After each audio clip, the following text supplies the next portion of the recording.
तो दोस्तों science academy point के एक और नए और धमाकेदार वीडियो में आपका स्वागत है। दोस्तों जैसा कि हमने आपसे प्रॉमिस किया था कि जब बायोलॉजी का चैप्टर फर्स्ट खत्म हो जाएगा तो फिजिक्स का चैप्टर फर्स्ट को स्टार्ट करेंगे और आज स्टार्ट करने वाले हैं जिसका नाम है प्रकाश का परावर्तन। देखिए दोस्तों सेटअप तो अच्छा नहीं लग रहा होगा आपको, लेकिन हम आशा करते हैं और आप हम पे विश्वास कीजिएगा कि आपको इसी सेटअप के माध्यम से बेस्ट कंटेंट प्रोवाइड कराएंगे। फिलहाल अंत तक एक बार रह कर तो देख लीजिए कि किस तरह से प्रोवाइड करा रहे हैं। सेटअप हम मानते कि अच्छा नहीं है, पर स्टार्टिंग तो इसी से कर सकते हैं ना। तो अगर आप फीडबैक दीजिएगा तो आपके लिए अच्छे कंटेंट प्रोवाइड कराएंगे हर एक सब्जेक्ट को, यहाँ तक कि मैथ को भी। ठीक है, तो इतना बकवास नहीं करेंगे आप, हमको उम्मीद है कि फीडबैक अंत तक दीजिएगा। फिलहाल शुरू करते हैं। देखिए प्रकाश का परावर्तन first chapter reflection of light है, जिसका पार्ट 1 वीडियो है।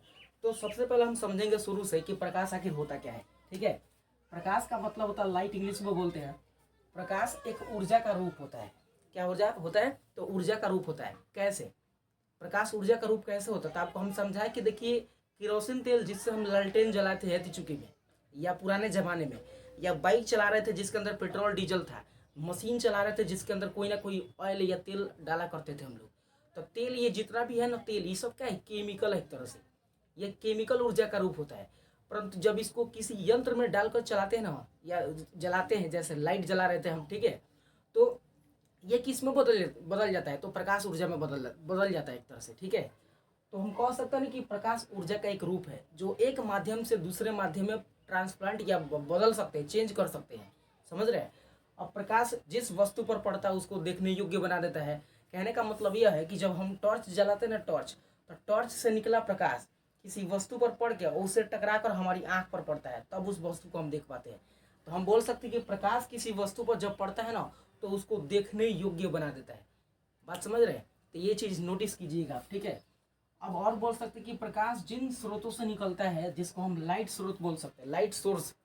कुछ कुछ ऐसे वस्तु जो प्रकाश निकालती है, कुछ नहीं निकालती है। समझ रहे हैं?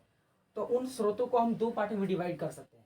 एक तो मानवीय स्रोत होगा, दूसरा प्राकृतिक स्रोत होगा, नेचुरल सोर्स, और यहाँ पे ह्यूमन सोर्स हो जाएगा। ठीक है, तो मानवीय स्रोत वे प्रकाश के स्रोत होंगे जो मानव खुद उसका इस्तेमाल करता हो, खुद वो अपने आप से हाथ से बनाया हो, वो क्या होगा? मानवीय स्रोत होगा, है ना। जैसे जलता हुआ बल्ब, ये प्राकृतिक ने थोड़ी दिया, हम लोग खुद ने बनाया, एडिसन भाई साहब ने बनाया था। ठीक है, मोमबत्ती, लैंप, लालटेन, ये सब क्या है? तो मानवीय प्रकाश का स्रोत है जिसको हमने खुद बनाया है। बात समझ रहे? मोमबत्ती एक हाइड्रोकार्बन का उदाहरण है जिसमें हाइड्रोकार्बन पूरा पूछ कर भरा होता है, ये याद रखिएगा। तो मानवीय स्रोत है। ये सब सिंपल सा जनरल सा परिभाषा है। मेन टॉपिक है कौन सा? कॉन्सेप्ट वाला। तो जब प्रतिबिंब बनाने वाला कॉन्सेप्ट आएगा जिसमें अवतल दर्पण, उत्तल दर्पण के संबंधित सभी चीज़ को पढ़ेंगे, है ना। फिलहाल ये यहाँ पे देख लेते हैं जो अब हमारे सिलेबस में दे रखा है, तो समझते हैं एनसीईआरटी के अकॉर्डिंग। ठीक है, प्राकृतिक स्रोत वे स्रोत होते हैं जो ऑटोमेटिक पृथ्वी पर, ऑलरेडी पृथ्वी पर नहीं पूरे ब्रह्मांड में फैले हुए हैं, जैसे सूर्य और तारे। ये प्राकृतिक स्रोत है, इसको हमने खुद से नहीं बनाया है, ये ऑटोमेटिक बने हुए हैं। ठीक है, तो इनसे जो प्रकाश प्राप्त होता है तो इनको हम बोलते हैं प्राकृतिक स्रोत। ठीक है, तो ये सिंपल सा चीज़ें था। अब इन वस्तुओं में कुछ ऐसी भी वस्तु है जो प्रकाश को निकालती है, कुछ नहीं निकालती है। तो जो प्रकाश को निकालती है उसको दीप्तिमान या प्रदीप्त वस्तु या ल्यूमिनस बोलते हैं। ठीक है, जैसे मोमबत्ती से प्रकाश निकलता है तो ये हो जाएगा प्रदीप्त वस्तु, लैंप से प्रकाश निकलता है ये भी हो जाएगा दीप्त वस्तु, और तारा यानी स्टार्स, इन सबसे क्या निकलता है? तो प्रकाश निकलता है। तो ये सभी के सभी हमारे क्या हो जाएंगे? प्रदीप्त या दीप्तिमान वस्तु हो जाएंगे। ठीक है, और जिनसे प्रकाश नहीं निकलता वो अप्रदीप्त या नॉन ल्यूमिनस थिंग्स बोलते हैं, जैसे ईंट, कुर्सी, पत्थर, ये सबसे प्रकाश नहीं निकलता है। समझ रहे हैं? ये जनरल सब चीज़ें था, है ना। आगे देखिएगा, तो अब हम समझते हैं प्रकाश का प्रकीर्णन क्या होता है। इसको इंग्लिश में स्कैटरिंग ऑफ लाइट बोलते हैं। स्कैटरिंग ऑफ लाइट का मतलब होता है कि प्रकाश का फैल जाना या फैलना। आखिर प्रकाश डाइवर्स कैसे होता है, फैलता कैसे है? तो देखिए जब हम मोमबत्ती या टॉर्च को जलाते हैं ना, तो मोमबत्ती से निकला प्रकाश आसपास के कणों में पड़ जाता है। ठीक है, ये मोमबत्ती मान लीजिएगा। ठीक है, जैसे ये मोमबत्ती हो गया, इससे निकलता जो प्रकाश निकलता है ना, वो प्रकाश आसपास के जो कण होते हैं ना, छोटे छोटे, उन्हीं कणों के ऊपर पड़ता है। और जो आसपास के कण होते हैं ना, इससे निकले प्रकाश को सोख लेते हैं, ऑब्जर्व कर लेते हैं। और कण जिन्हें जिन्हें घूमने जाता है ना, जिधर जिधर घूम कर जाता है उधर उधर प्रकाश को पहुंचा देता है। बात समझ रहे हैं? तो यही तो प्रकाश की प्रकीर्णन या स्कैटरिंग ऑफ लाइट कहलाता है। एक बार फिर से सुनिएगा ध्यान से। जैसे मान लीजिए मोमबत्ती है, इस मोमबत्ती से जितनी प्रकाश निकल रही है, ठीक है, निकल रही है, प्रकाश निकलेगी तो प्रकाश निकलने के बाद इसके आसपास में छोटे छोटे कण होंगे, पार्टिकल्स होंगे, तो वही कण ना इस मोमबत्ती के प्रकाश को सोख लेते हैं, ऑब्जर्व कर लेते हैं, और ये जिधर जिधर कण जाएगा ना उधर उधर प्रकाश को पहुंचा देगा।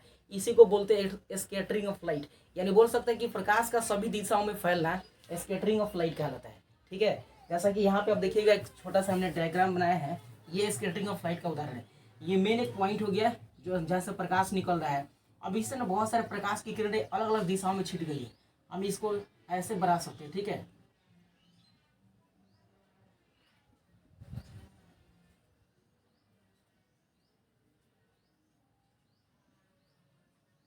तो यही क्या होता है, स्कैटरिंग ऑफ लाइट होता है यहाँ पे। तो यही स्कैटरिंग ऑफ लाइट है। देखिए आप अनेक दिशा में क्या है, प्रकाश के एक स्रोत से निकल कर अब फैल गया है, तो इसको बोलते हैं स्कैटरिंग ऑफ लाइट। ठीक है, आसान था, बहुत ज़्यादा नहीं था। ठीक है, यानी कि हम बोल सकते हैं कि स्कैटरिंग ऑफ लाइट में प्रकाश की जितनी भी किरणें होती है ना, जितने भी किरणें, उनकी बीच का डिस्टेंस, यानी सभी किरणों के बीच का डिस्टेंस बढ़ते जाता है। जैसे ये प्रकाश की किरणें अगर आगे बढ़ी, ये भी आगे बढ़ी, तो इनके बीच का डिस्टेंस बढ़ते जाएगा। समझ रहे हैं? तो स्कैटरिंग ऑफ लाइट का सीधा सीधा फंडा क्या है कि जब प्रकाश बहुत सारे दिशाओं में भटकेगी ना, घूमेगी, तो उनके बीच का डिस्टेंस बढ़ते जाएगा। तो यही तो स्कैटरिंग ऑफ लाइट है। आसान था। उसके बाद अगर और सारे टॉपिक्स की बात करें तो प्रकाश जो होता है ना, ये किरणों का ग्रुप होता है। ठीक है, प्रकाश किसका ग्रुप होता है? किरणों का ग्रुप होता है। प्रकाश की किरणें जो ग्रुप बनाती है उनको किरण पुंज कहते हैं, बीम ऑफ लाइट कहते हैं। जब प्रकाश की किरणें, यानी हम बोल रहे थे अभी कि प्रकाश जो होता है ये किरणों के समूह से बना होता है। तो जब प्रकाश किरण के समूह से बना है तो उसको किरण पुंज बोल सकते हैं। पुंज का मतलब होता है किसी चीज का भंडार, बहुत ज्यादा। उसी तरह से प्रकाश जब बहुत सारे ग्रुपों से होकर गुजरती है ना, तो बोल देते हैं प्रकाश का किरण पुंज बोलते हैं। ठीक है, अब ये 3 तरीके से हो सकता है। जैसे हमने यहाँ पे लिखा है कि प्रकाश के किरणों के समूह को किरण पुंज कहते हैं। ये 3 तरह का होता है। एक होता है अपसारी किरण पुंज, जिसको डाइवर्जिंग बीम बोलते हैं। ठीक है, अब इसमें भी प्रकाश फैल जाता है। जैसे टॉर्च, टॉर्च को जब जलाते हैं ना, तो देखिएगा टॉर्च का जब फोकस निकलता है तो शुरुआत में पतला होता है, और जैसे जैसे आगे ये बढ़ता है ना वैसे ही चौड़ा हो जाता है। मतलब कुछ ऐसा ही तो कॉन्सेप्ट है स्कैटरिंग ऑफ लाइट का। मतलब हमने यहाँ पे एक और डायग्राम बनाया हुआ, देखिएगा। अब सारी किरण पुंज में प्रकाश की किरणें एक बिंदु से क्या होती है, फैल जाती है। क्या होती है? तो फैल जाती है। इसका देखिए ध्यान से, एक और मतलब कंसेप्ट के आधार पर आप समझ सकते हैं कि अपसारी, पसारी, पसारना का मतलब समझ रहे हैं, किसी चीज को फैला देना। मतलब प्रकाश की किरणें जब फैल जाती है तो उसको बोलते हैं अपसारी, पसारी, उसको पसार देना। ठीक है, ये मतलब था इसका। तो हम ये भी तो बोल सकते हैं कि अपसारी किरण पुंज के केस में प्रकाश की किरणों की बीच का जो डिस्टेंस है ना, ये डिस्टेंस बढ़ते जाता है। ठीक है, ये डिस्टेंस क्या हो जाता है? तो बढ़ते जाता है। जब किरणें एक बिंदु से निकलकर फैलती है ना, तो इनके बीच का डिस्टेंस बढ़ते जाता है। तो आपसे क्वेश्चन कभी पूछा जाता है कि किस प्रकार के किरण पुंज में किरणों के बीच की दूरी बढ़ जाती है, तो ये होता है अपसारी। समझ रहे हैं? तो इसमें यही तो हो रहा है कि हाँ, एक बिंदु से निकलकर प्रकाश की किरणें फैल जा रही है, बाकी कुछ लोचा नहीं है। ठीक है, अब इसमें टॉर्च उदाहरण हो जाएगा, बहुत सारी चीजें हो जाएंगी। ठीक है, अब बात करते हैं दूसरे किरण पुंज के प्रकार की, तो उसका नाम है कन्वर्जिंग बीम, या इसको अभिसारी बोलते हैं। तो अभिसारी इसका जस्ट उल्टा होता है। इसमें प्रकाश फैल रहा था और इसमें फैली हुई प्रकाश एक जगह क्या होती है, केंद्रित हो जाती है। तो इसका हम डायरेक्शन बनाए तो कुछ ऐसे हो सकता है। क्या यहाँ पे ये ऐसे हो जाएगा। ठीक है, मतलब ये सभी प्रकाश की जो किरणें हैं एक जगह जाके गोटे हो जाएगी, गोटा गोटा समझ रहे हैं, इकट्ठा। तो इसमें क्या हो रहा है कि अभिसारी किरण पुंज के केस में इनके बीच का जो डिस्टेंस है ना, इनके बीच का डिस्टेंस घट रहा है। क्या हो रहा है? घट रहा है, क्योंकि देख रहा है ये बहुत दूर से आ रही है प्रकाश की किरणें ऐसे, और आने के बाद एक जगह जब मिल रही तो दूरी घट जाएगा। तो इसमें प्रकाश की किरणों के बीच की दूरी बढ़ जा रहा था और इसमें घट रहा है। तो बढ़ रहा होगा तो अपसारी और घट रहा होगा तो अभिसारी कहेंगे। ठीक है, इसको इंग्लिश में कन्वर्जिंग बीम बोलते हैं। जैसे यहाँ पे हमने लिखा है कि प्रकाश का गोटा होना अभिसारी कहलाता है। गोटा का मतलब इकट्ठा। ठीक है, ये देहाती लैंग्वेज है जिसमें हम गोटा बोल सकते हैं। अब तीसरा होता है समांतर या पैरेलल बीम। पैरेलल बीम में क्या होता है कि उसमें जितनी भी प्रकाश की किरणें निकलती है सब एक दूसरे के समांतर होती है। तो समांतर होने का मतलब यह हुआ कि दो किरणों के बीच का जो डिस्टेंस होगा ना, दूरी, वो सभी समान होगा। जितने भी इसमें किरणें होंगी, सभी किरणों में दो किरणों के बीच की दूरी का डिस्टेंस या सभी किरणों के बीच का जो डिस्टेंस होगा वो क्या होगा, समान होगा। आप यहाँ पे नोटिस कीजिएगा तो इसमें देखिए, जितना दूरी ये होगा उतना ही दूरी ये होगा, उतना ही दूरी ये सब होगा। कि होगा कि नहीं होगा? बताइए, हो सकता है कि नहीं होगा? क्योंकि दूरी समान होगा तभी तो कोई चीज़ समांतर होता है। अगर दो रेखा के बीच की दूरी समान है तभी तो वो समांतर हो सकता है, नहीं तो नहीं समांतर होगा। जैसे रेल की पटरी का दो जो पटरी होता है दोनों के दोनों पैरेलल होते हैं, अन्यथा पैरेलल नहीं होगा तो ट्रेन चल जाएगी कहाँ, वहाँ बगीचा में, समझ रहे। तो ये चीज़ें आप नोटिस कीजिएगा। तो हम यहाँ पे आप जैसे चाहे वैसे डायरेक्शन दे सकते हैं, ठीक है। प्रकाश की किरणें इस तरह से जब जाएगी, है ना, एक मार्ग से, तो इनके सबके बीच का डिस्टेंस क्या होगा, समांतर होगा। ये चीज़ें आप समझ गए होंगे, है ना। अब अगर बात करें कि प्रकाश किन किन चीज़ों से पार कर सकता है, तो प्रकाश की अगर मात्रा जिन वस्तुओं से पार कर जाता है उसको बोलते हैं पारदर्शी वस्तु।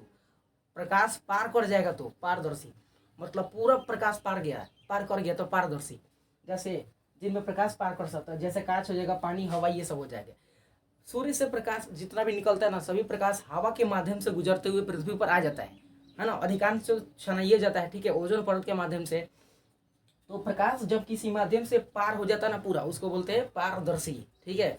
जैसे चिमकुल या झिल्ली बोल सकते हो, पॉलीथीन, उससे भी प्रकाश पार हो जाता है, जो व्हाइट होता है, ब्लैक वाला नहीं, ठीक है।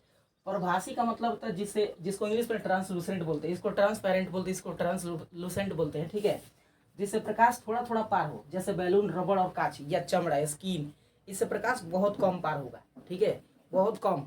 तो अगर पूरा प्रकाश की मात्रा पार हो गया तो पारदर्शी, और थोड़ा थोड़ा हुआ तो प्रभासी, और नहीं हुआ तो अपारदर्शी। जैसे दीवार के ऊपर अगर हम टॉर्च जलाते हैं उस पट्टी दिखाई देगा, नहीं दिखाई देगा, तो उसको बोलते हैं अपारदर्शी। जैसे दीवार, ईंट और दरवाजा। तो प्रकाश की अगर समस्त मात्रा पार हो गई तो पारदर्शी, तनी तनी पार हुई तो प्रभासी, और तनी तनी भी पार नहीं हुई तो उसको बोलते हैं अपारदर्शी। तो यहाँ तक की कहानी आपको समझ में आई कि नहीं, यही कमेंट में रिप्लाई दीजिएगा। और आगे हम समझेंगे दर्पण के प्रकार तथा दर्पण में बनने वाले प्रतिबिंब के बारे में बहुत अच्छे से डायग्राम के साथ। तो मिलते हैं अगले वीडियो में, तब तक के लिए बाय।